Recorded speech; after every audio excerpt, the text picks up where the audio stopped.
Magaalaa Adaamaa kutaa magaalaa Abbaa Gadaatti kenni tajaajila wiirtuu tokko masoob kennamaa jiru cimeetti fufee jira. Kenni tajaajila masoob tajaajila si'ataa fi haqa qabeessa akka argannu taasiseera jedhan tajaajilamtoonni kutaa magaalichaa dubbifne tokko.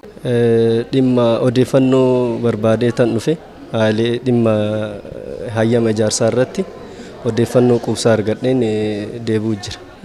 Haalli tajaajilli ittiin kennamu baay'ee bareeda. Tajaajilli haala iftoomaa ta'een nama kennama baay'ee bareedaadha. Tajaajilli kennamu kutaa magaalaa tajaajilamuu dhufeen beeka.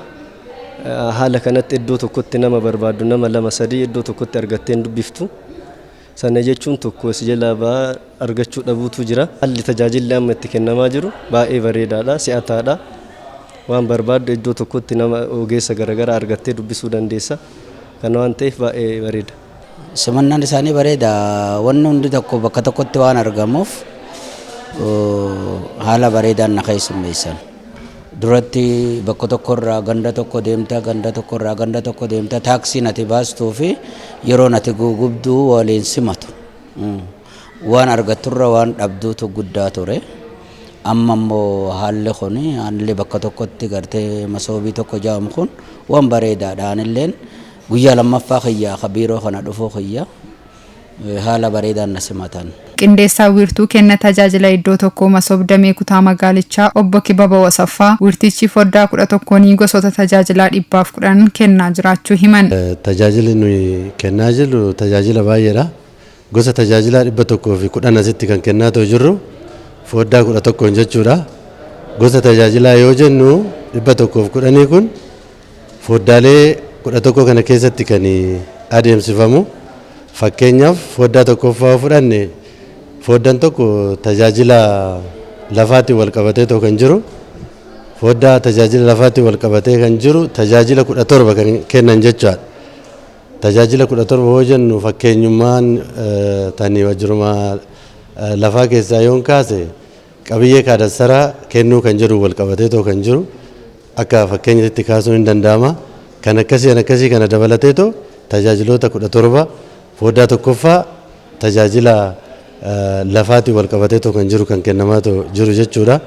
Ittaansee kan jiru lammaffaanis akkasumas sadaffaanis akka 11 gosoota tajaajila baay'eedha jechuudha kan kennamu 110 kennamaa jira jechuudha wiirtuu kanatti jechuudha wiirtuu damee Abbaa Gadaa kanatti. Tajaajila dijitaalessuun wal qabatee abbootiin dhimmaa akkaataa mana ta'anii keessummeeffamuu danda'aniin hojjetamaa jiraachuu ibsaniiru. Wiirtuun kenna tajaajila iddoo tokko inni guddaan kaayyoon isaatiyyuu hojimaata duubatti hafaa sana hambisuudha.